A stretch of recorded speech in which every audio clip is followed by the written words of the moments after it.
Hi, welcome back to the See It Be It project. I'm your host, Hannah. I am a white woman with brown hair to my shoulders, and I am wearing a dark green top. I'm here today with Jesi Stracham, a good friend of mine, and we're here to learn more about you. Whoop, whoop. Let's do it. Thank you for having me. So, would you mind just introducing yourself to everybody? Let us know who you are, where you're from, that kind of thing, and a visual description. Yeah. So I'm also a white woman with dark brown hair pulled back, and a black strappy top. And I am from Charlotte, North Carolina. I am a full-time wheelchair user and a entrepreneur. I own three businesses. That's so cool, and that's what I'm most excited to talk to you about today. But first, you know, I interview people with disabilities on this project, and I was born with my disability. I have spina bifida. Would you mind sharing a little bit about your disability and how you acquired your disability? Absolutely. I was a passenger on a motorcycle and a woman made a U-turn in front of us and the driver of the motorcycle didn't stop in time. So he went through her back window, broke his leg. I went over her SUV, broke my back in two places. My chest collapsed, my ribs punctured my lungs, nicked my spinal cord. I have a traumatic brain injury and I coded twice and had to be resuscitated. So I'm very blessed to get to live this life and I am a T4 paraplegic. Thank you for sharing. Um, So you said you're a full-time wheelchair user now. How old were you when you acquired your disability? I was 22 years old when I initially got my disability, and I am now 32 years old. My 10-year anniversary is January of 2025. Wow. Oh, that's very special. So could you tell me a little bit about the past decade living with your disability, where you started and where you are now? Man, that's a roller coaster. I definitely so before I was injured, I was a party girl, loved to drink, party, and do all the things your normal 21-year-old would. Um, and I mean not normal, but like the stereotypical. Um, and I was definitely super reckless. I landed myself in the situation that I'm in because I like to use people. That was my jam, and the guy that I was on the bike with was somebody that I was using. And so I believe that it was my karma and my purpose to get paralyzed. I'm grateful every day now for this injury. In the beginning, it was definitely a struggle, but I knew that there was a reason for it, right? I had bigger things to do. And so I started acting a little bit, and that was a lot of fun. Actually, where I met Hannah was on set. And then from there, I started speaking more. So I'm a motivational speaker. I finished my book. It's called Power in the Role. It will be available next year. And then I went on to buy businesses. And so I co-launched the first fitness app for wheelchair users by wheelchair users. It's called Wheel With Me Adapt Fit. It's downloadable in the iOS store and Google Play Store. And then I founded the Wheel With Me Foundation. We are a nonprofit dedicated to the independence of wheelchair users. Every summer, we have a summer camp in Carrabassett Valley, Maine.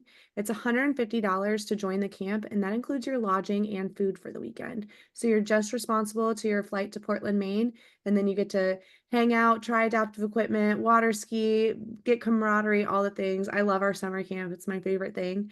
And then I co-own Freedom Longevity and Wellness. It is not disability related. It is a wellness facility in the Lake Norman facility or Lake Norman area in North Carolina. We have cold plunge, infrared sauna, red light therapy, hyperbaric chamber, VibeX, PEMF. So it's literally an all-encompassing recovery facility to help promote longevity of your independence and pain reduction.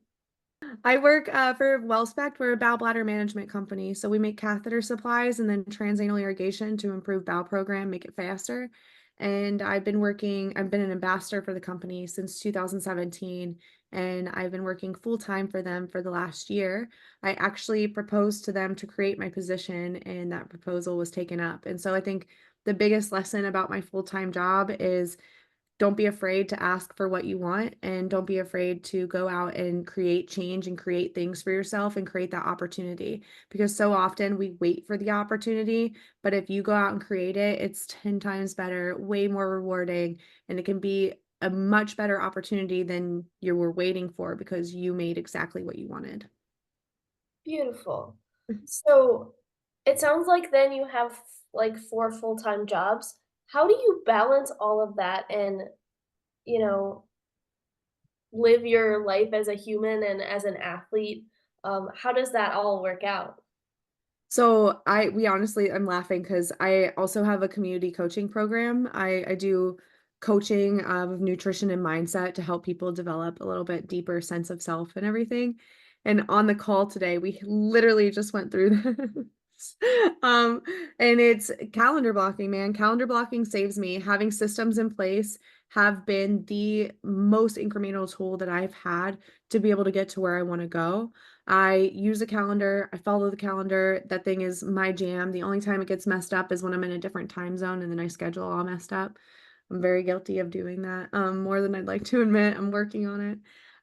But calendar blocking for sure. And then sticking to my routine. I have a specific morning routine. And when I travel, I stick to that. And it sets me up for success even when I'm out of my at home routine. And so I think it's important to do the things to set yourself up for success. If you have a weight loss goal, have food ready, have high protein snacks ready to go, have the things you need to get to that goal. If you have a business goal, set limits for yourself, set parameters that you follow. I think so. One of the biggest issues we have as humans as a whole is if we work from home, if we don't have a job, we don't typically have structure. And we need structure to follow to be able to get to where we want to go. And so that's the biggest thing is having systems and structure in place, especially that calendar. My Google Calendar is my lifeline. Thanks for sharing, that actually makes a lot of sense. I also live off of my Google Calendar. Um, So I like to ask people, who have a job and also have a disability, obviously balancing that is also hard, but what skills that you've naturally had or that you've grown to have make you good at doing what you do so that, somebody else who's watching this might say, "Oh, I had that skill. Maybe this is something I could do." Adaptability and lack of expectation. When you remove expectation and are able to adapt to any situation, it really makes you be able to obtain anything. I worked full time as an orthodontic assistant. That's what I did before I was paralyzed, and I went back to work in 2022. And I did that for a year. I was working 40 to 45 hours a week in the office full time and I was adjusting braces. So the person that changes the colors and wires on braces and does the attachments on Invisalign, that's what I did for a full-time job, chair side. And there would be moments where I'm in the middle of somebody's adjustment and my tummy would make the rumblies and then I'd poop myself.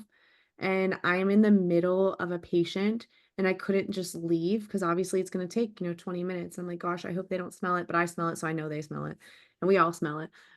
So I would be like, crap, literally. And I'd finish the adjustment, but then I set myself up for success because in the bathroom, I let my employer know, hey, I have accidents sometimes. It won't be an issue to my work, but I just need to have these things available to me for when it happens. So I kept a change of clothes. I personally wear pull-ups just because I don't leak often, but when I do, it's super inconvenient. If I don't have a pull-up on, my life moves too fast. I'd rather just be prepared.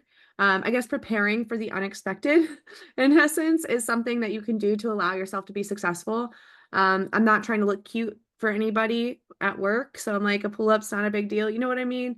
Um, so I always kept more pull-ups, a change of clothes, wipes, gloves, calves, all of my medical supplies were in a basket in the bathroom. And so anytime that happened, I already had peace of mind that I had everything I needed right there. So I could go in, handle my business. I kept a trash bag in there too, so I could take the trash out. Just, respect for my fellow employees. Um, and that was the biggest game changer and the biggest skill that I've practiced and developed, which set me up for success for when I quit my dental job to be a full-time entrepreneur, which isn't for the faint-hearted. Like, The internet tells you that entrepreneurship is this glorious thing, and it is not what the internet says it is. And I just really want to make that clear. If you're not ready to work harder for less pay than going to work for someone else, go be an entrepreneur. Like there's nothing wrong with working for somebody and helping build their dream and making their dream your dream. So like 100%, that's my little side tangent on that. But like setting yourself up for success and being adaptable for when things do happen and removing that expectation that it's not going to happen. And then don't judge yourself. Like if you have a disability and you poop yourself or you pee yourself or you have an accident or something goes wrong, you fall, whatever it is, don't judge yourself for that. It's not, that's rude. You've got to be kinder to you. And your disability doesn't make you less valuable or make you less than. And the moment that you stop defining your worth by your physical capabilities, the sooner that you can become confident in who you are as a human and be empowered to be your very best. Ah, that's beautiful. I love everything that you've said so far and everything that you've told me privately. I just love your mindset. I'm gonna ask you a more personal question if you don't mind. You have this great mindset, and knowing your story, I know you probably haven't always had that kind of mindset. So, can you tell me just briefly what the journey looked like and what it took for you to get to the mindset where you are now? Because, when you were injured, you're probably not having that same mindset. When I was first injured, I was a victim of my reality. I used my disability as an excuse for everything, and I'm like, well, because I use a wheelchair, because I'm disabled, blah, blah, blah. And that was my excuse, and it's not an excuse. It's everybody's got problems, and when I was non-disabled, my problems felt just as debilitating as my spinal cord injury, and it's all relative to perspective. And so, I think the biggest thing that changed for me was I stopped focusing on how the world viewed me and really focused on how I viewed me. And I really dove deep into self-love. And I've been on my personal development journey for 7 years. I'm not even close to the person I want to be. And I think understanding that there is no end to personal development and wherever you are in your journey right now is okay. Removing judgment of yourself and stop beating yourself up for choices you may have made. Um, those things are just really impactful for how successful that you can be in your journey and just surrounding yourself with people you want to be like. One of the biggest, most impactful lenses that I've adopted over the years was I look at the lens of if I don't want to be like that person, why am I going to take advice from them? And that changed the game for me because I stopped worrying about what anyone had to say about me. I just stopped worrying. And like I also realized there's 8 billion people in this world. I haven't liked everyone I've met. Everyone's not gonna like me, and that's okay. And understanding that it is a journey. It's not overnight. You're not just gonna wake up and be who you want to be. It's gonna take consistent effort and work. The 5 habits that I always share in my community program that I recommend people start with. Read 10 pages of a nonfiction personal development book every day. Focus on eating whole, clean, healthy foods. Get 30 minutes of movement every single day.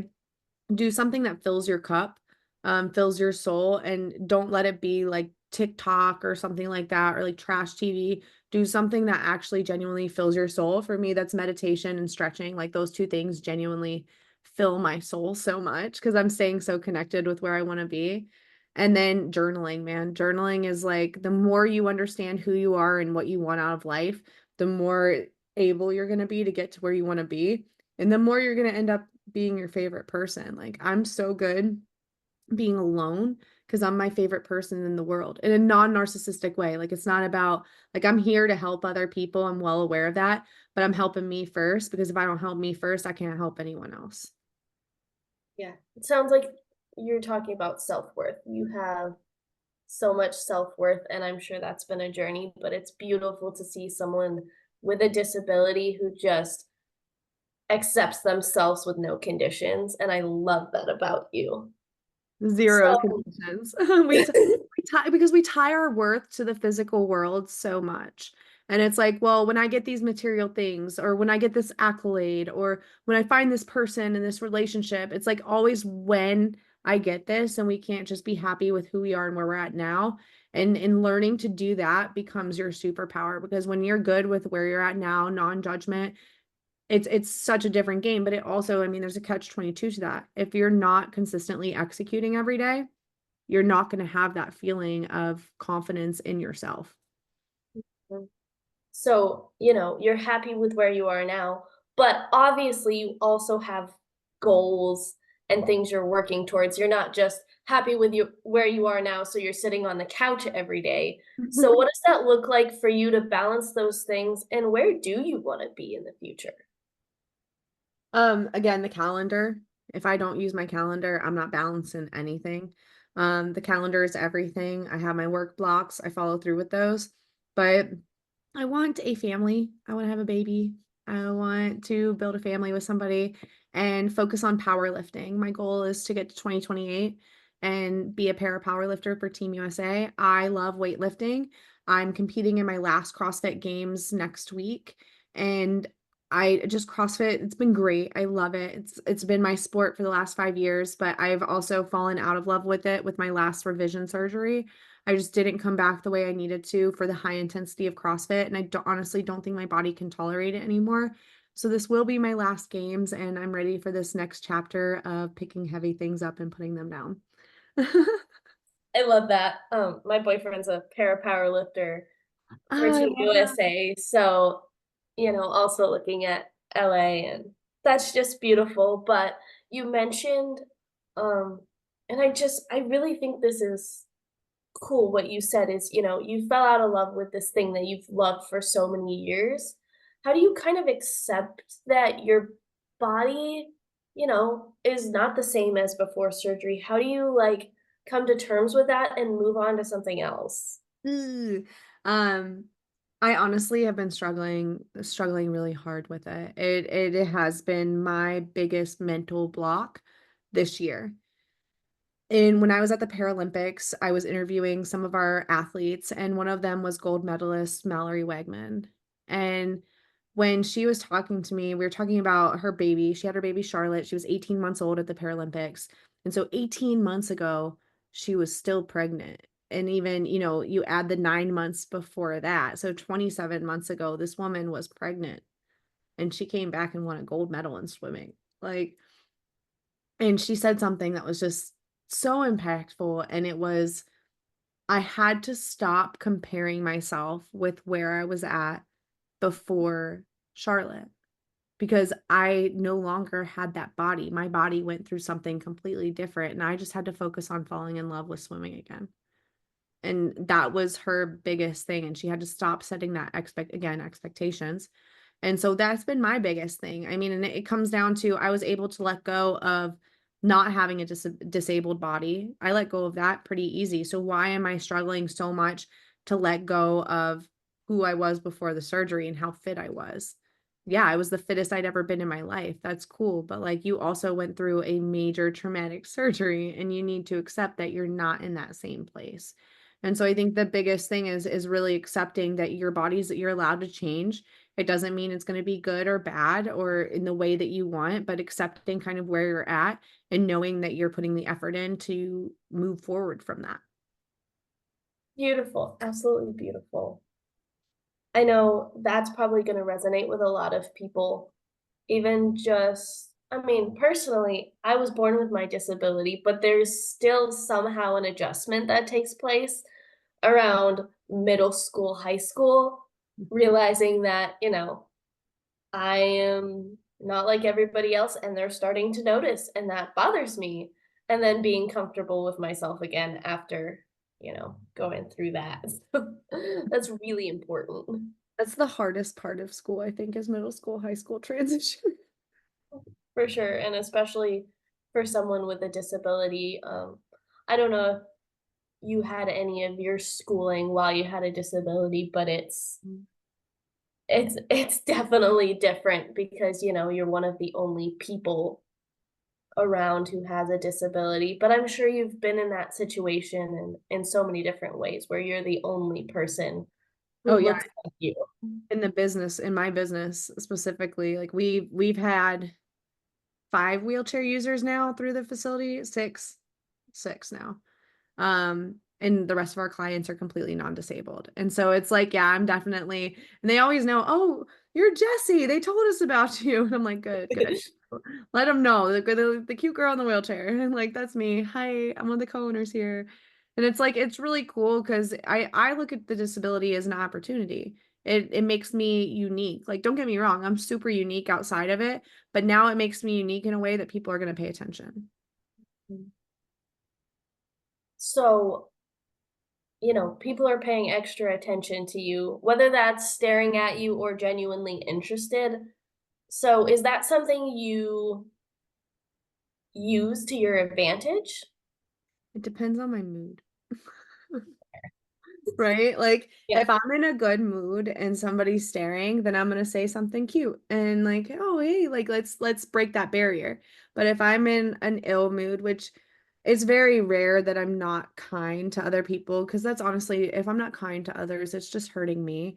But if I'm not feeling kind and someone's like, why you in that thing?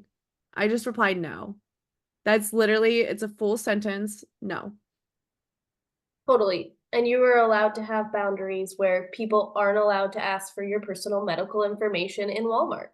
Right. Or the gym or anywhere for that matter. Just ignore me. Let me be say hi and move on. Don't be weird. Why do people gotta make it weird? It doesn't have to be weird. You're making it weird. Right.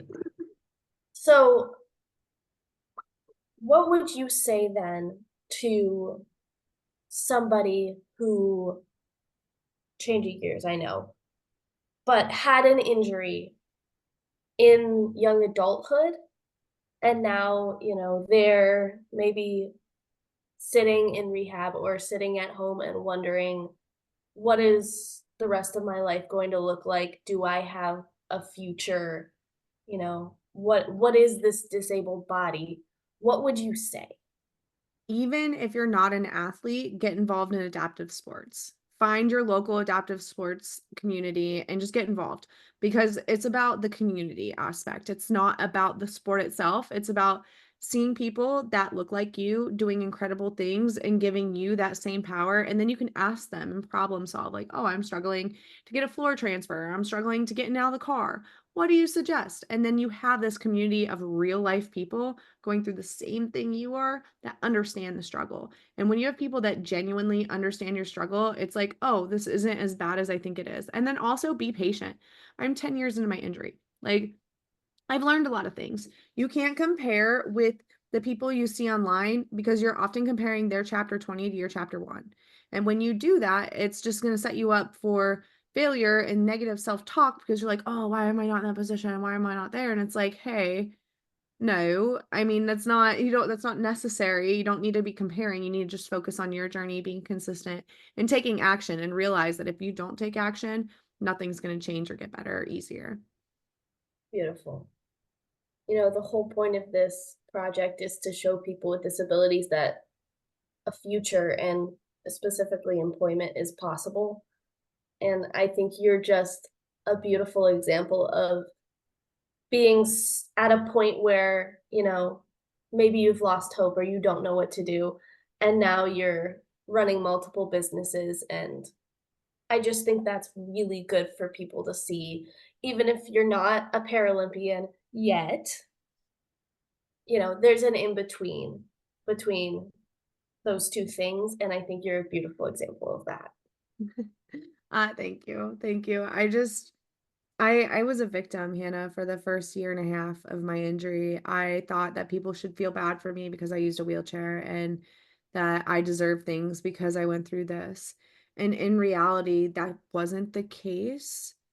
And I want other people to see the same thing of like when you actually put effort in your life, regardless of your circumstance, life pays off. Beautiful. Well, thank you so much for taking the time to talk with me. That was just the best information. I could quote basically everything you said, and I'm going to be, don't worry. Um, but I always like to ask before we wrap up, is there anything that we didn't talk about or something that's really important to you that you'd like to mention or talk about? Yeah, I just wanna leave you guys with, like, you are not a product of your circumstances, you're a product of your choices. You're not a product of your environment, you're a product of your choices within that environment, and you have the power to make other choices. And if you want your reality to change, it's up to you to be that change. When I took responsibility for my life and decided that I was the change I wanted to see, life got a lot more fulfilling and a lot more better off for me. And then also, if you gain value today, share this with a friend, let them gain value with you. It's like definitely we're a group effort and collective in this. Help Hannah's efforts and what she's doing by sharing this with somebody so that her platform can grow. Thank you so much. It's amazing to talk to you, but amazing to know you. And like you said, we're all better together. So it's amazing growing this group of people with disabilities who are really putting the work in. So thank you so much for joining, and I'll talk to you soon. I'll talk to you soon. Thank you for having me.